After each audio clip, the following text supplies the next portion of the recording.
Okay, we're going to read a story called The Necklace, and we're going to look for signs of imagery and symbolism as we read the story. And also, you can stop the video and answer questions as we go along just to keep making sure that we know what's going on in the story. So here we go.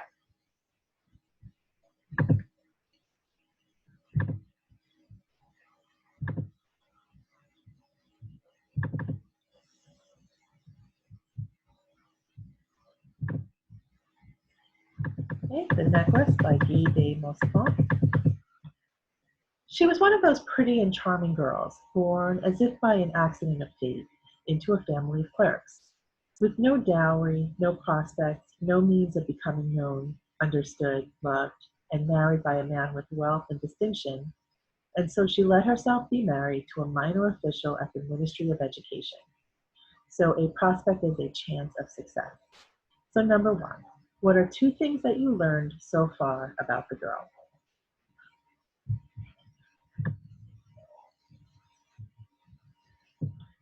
She dressed plainly because she could not afford fine clothes, but she was as unhappy as if she had once been wealthy. Women don't belong to a caste or a class where beauty, grace, and natural charm take the place of birth and family. Natural delicacy, instinctive elegance, and her quick wit determine their place in society and make the daughters of commoners the equals of the very finest ladies. So how would you describe the girl's economic status? So basically, is she wealthy? Is she poor? Is she middle class? She suffered endlessly. The feeling she was entitled to all the delicacies and luxuries of life. She grieved over the shabbiness of her apartment, the dinginess of the walls, the worn out appearance of the chairs, the ugliness of the draperies. All these things, which another woman of her class would not even have noticed, gnawed at her and made her furious. The sight of the Breton girl who did her humble housework filled her with terrible regrets and hopeless fantasies. She would dream of silent chambers draped with oriental tapestries and lighted by tall bronze floor lamps, and of two handsome butlers in knee breeches, who, drowsy from the heavy warmth cast by the central stove, dozed in a large overstuffed armchairs. So, what is one thing that the girl complained about from both of these passages?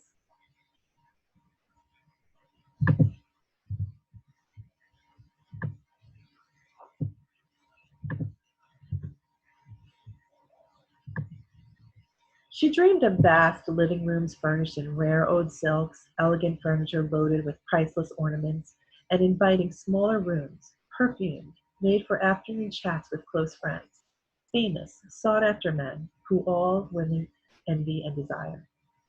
When she sat down to dinner at a round table covered with a 3-day-old cloth opposite her husband who, lifting the lid off the soup, shouted excitedly, "Ah, beef stew, what could be better?" She would dream of fashionable dinner parties, of gleaming silverware, of tapestries making the walls alive with characters out of history and strange birds in a fairyland forest.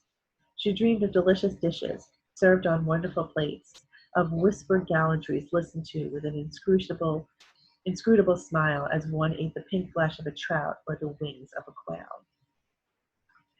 So, what is one thing that she dreamed of?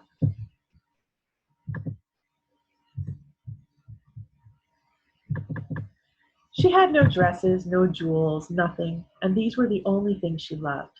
She felt she was made for them alone. She wanted so much to charm, to be envied, to be desired and sought after. She had a rich friend, a former schoolmate at the convent, who she no longer wanted to visit because she suffered so much when she came home. For whole days afterwards, she would weep with sorrow, regret, despair, and misery. So, what do you think so far about what this woman is like and what she's actually experiencing, what her life is like, if she's happy with what she has? So, why didn't the girl want to return home? And that's what you'll find in those paragraphs. Then one evening, her husband came home proudly, holding out a large envelope. "Look," he said, "I've got something for you." She excitedly tore open the envelope and pulled out a printed card bearing these words: "The Minister of Education and Monsieur Georges Ramponneau begged Monsieur and Mademoiselle Loisel to do them the honor of attending an evening reception at the Ministerial Mansion on Friday, January 18th. Instead of being delighted, as her husband had hoped, she tossed the invitation resentfully on the table, murmuring, "What good is that to me?"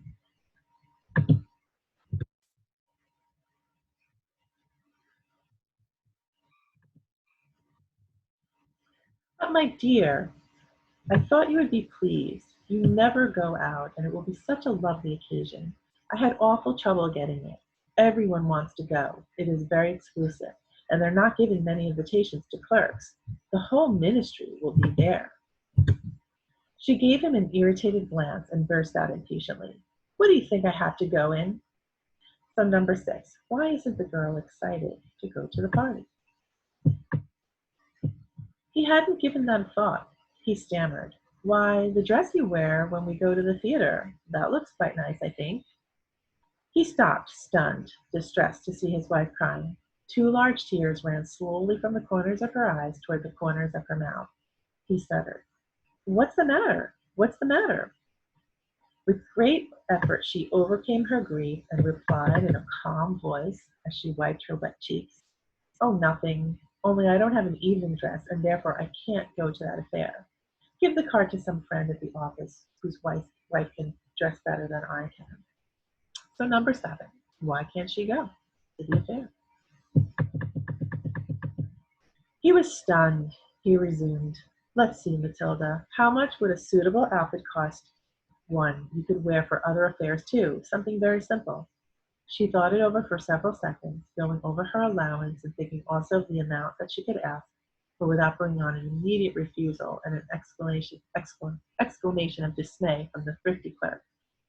Finally she answered hesitatingly, "I'm not sure exactly, but I think with 400 francs I could manage it." So francs are monetary units in France. He turned a little pale because he had been saving that exact amount to buy a gun and treat himself to a hunting trip the following summer in the country near Nanterre, with a few friends who went lark shooting there on Sundays. However, he said, "All right, I'll give you 400 francs, but try to get a nice dress." So number 8, what did the man give up for the girl, and what does that tell you about him? There's 2 parts to this question.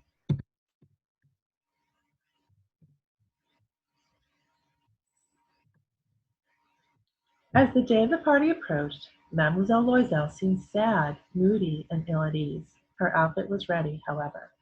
Her husband said to her one evening, "What's the matter? You've been acting strange the last 3 days." She replied, "I am upset that I have no jewels, not a single stone to wear. I will look cheap. I would almost rather not go to the party." He answered, "Why not wear some flowers? They're very fashionable this season. For 10 francs you can get 2 or 3 gorgeous roses." She wasn't at all convinced. "No, there's nothing more humiliating than to look poor among a lot of rich women." So number 9, why is she unhappy now? But her husband exclaimed, "My, but you're silly. Go see your friend Mademoiselle Forestier and ask her to lend you some jewelry. You and she know you and she know each other well enough for you to do that." She gave a cry of joy. Hadn't I thought of it? The next day she paid her friend a visit and told her of her predicament. The predicament is a difficult, embarrassing situation. Mademoiselle Forestier went toward a large closet with mirrored doors, took out a large jewel box, brought it over, opened it, and said to Mademoiselle Loisel, "Pick something out, my dear." At first her eyes noted some bracelets, then a pearl necklace, then a Venetian cross, gold and gems, of a marvelous workmanship. She tried on these adornments in front of the mirror, but hesitated, unable to decide which to part with and which to put back. She kept on asking, "Haven't you something else?" "Oh, yes, keep on looking, but I don't know what you like." All at once she found in a black satin box a superb diamond necklace, and her pulse beat faster with longing. Her hands trembled as she took it, clasping it around her throat outside her high neck dress. She stood in ecstasy looking at her reflection. Then she asked hesitatingly, pleadingly, Can I borrow that, just that, and nothing else? Why, of course. She threw her arms around her friend, kissed her warmly, and fled with her treasure. The day of the party arrived. Mademoiselle Loisel was a success. She was the prettiest one there, fashionable, gracious, smiling, and wild with joy. All the men turned to look at her, asked her who she was, begged to be introduced. All the cabinet officials wanted to waltz with her. The minister took notice of her.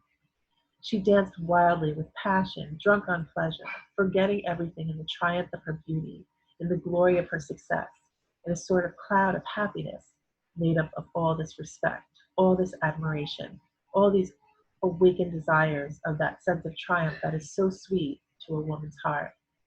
So number 10, did she have a good time at the party? Give the details from the passage to support your answer.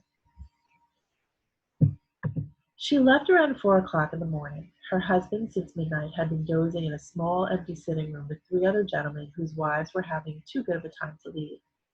He threw over her shoulders the clothes he had brought her to go outside in, the modest clothes of an ordinary life, whose poverty contrasted sharply with the elegance of the ball dress.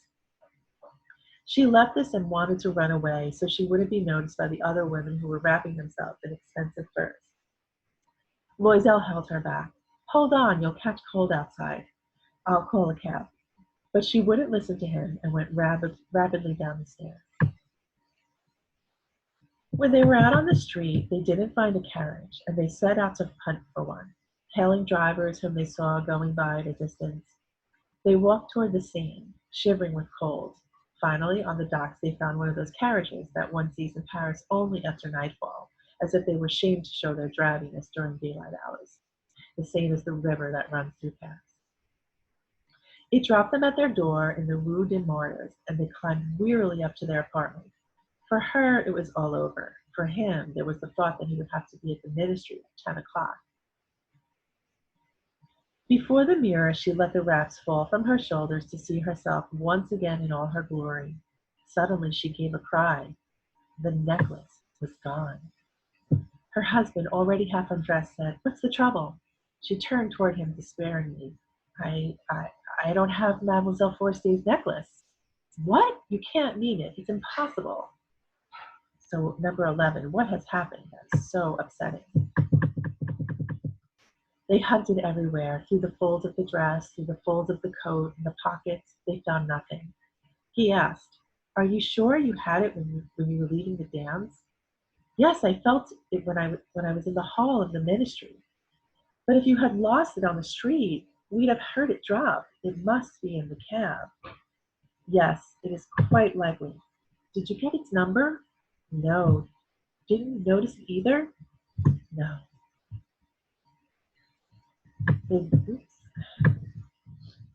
They looked at each other aghast, which means horrified and disbelief.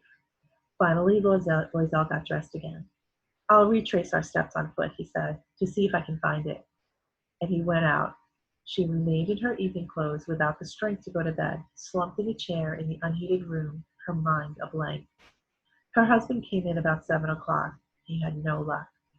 He went to the police station, to the newspapers to post a reward, to the cab companies, everywhere in the slightest hope, drove him. Loisel returned in the evening, a hollow, pale figure. He had found nothing. "We'll have to write your friend," he said. "Tell her you have broken the catch and are having it repaired. That will give us a little time to look some more." She wrote as he dictated.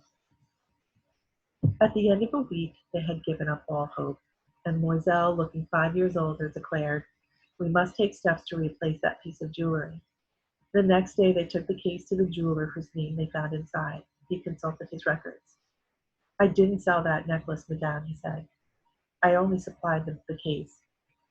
Then they went from one jeweler to another, hunting for a similar necklace, going over their recollections, both sick with despair and anxiety.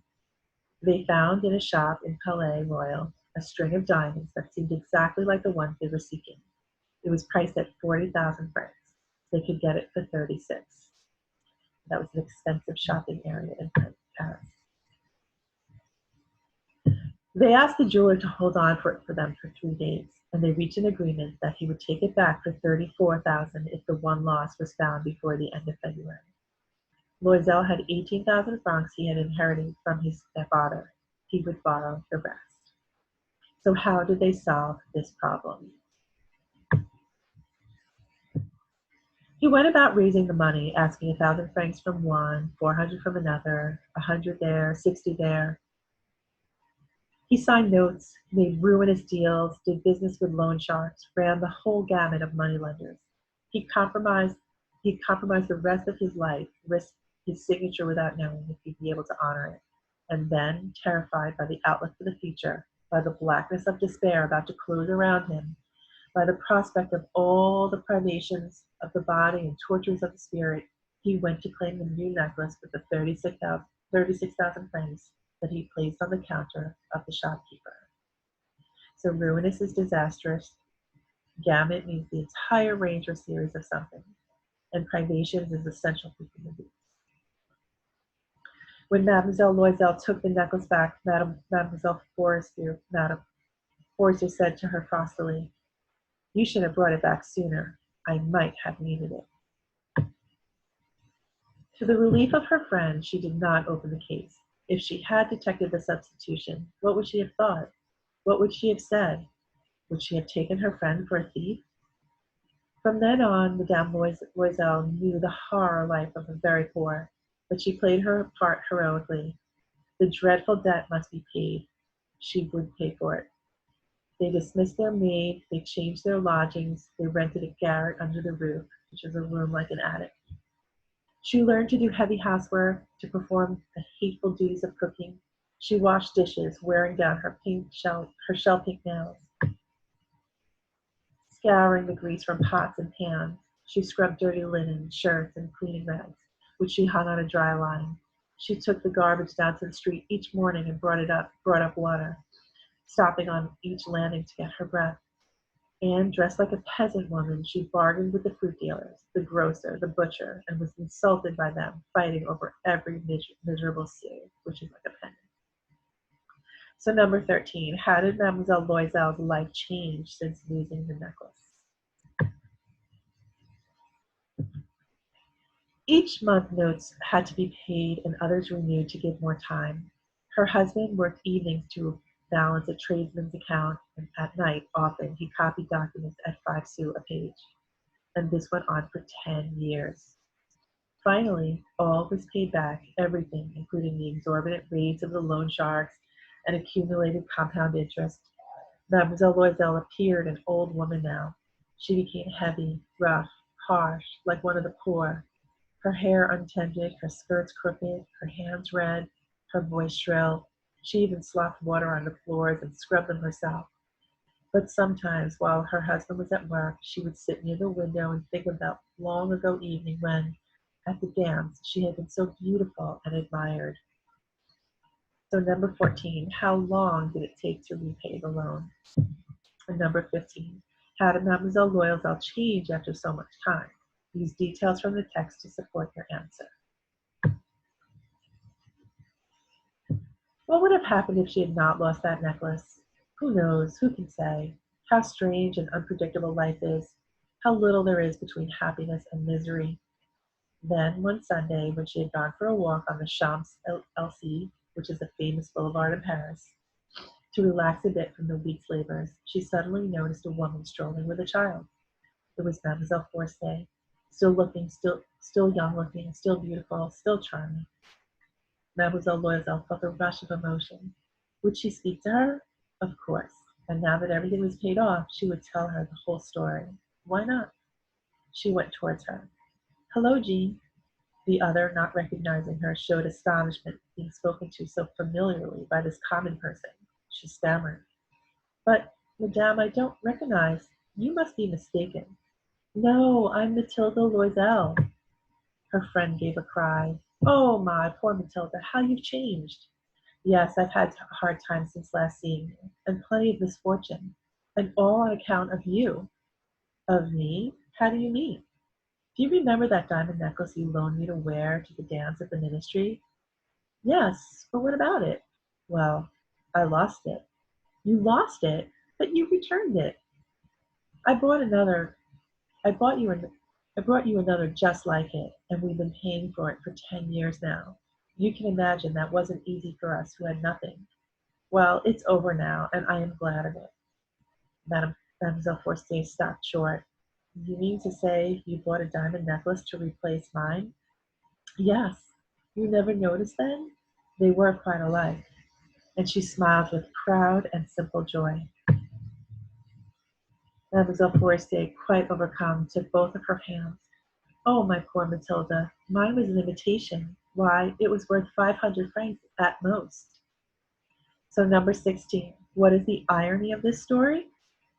And number 17, I'd like you to come up with a central idea of the story. So, think about so ask yourself questions. What did you learn from this story? Um, how does the necklace play into this? How did their lives change, like after she lost the necklace? So think of all those things and try to come up with what you learned from this story.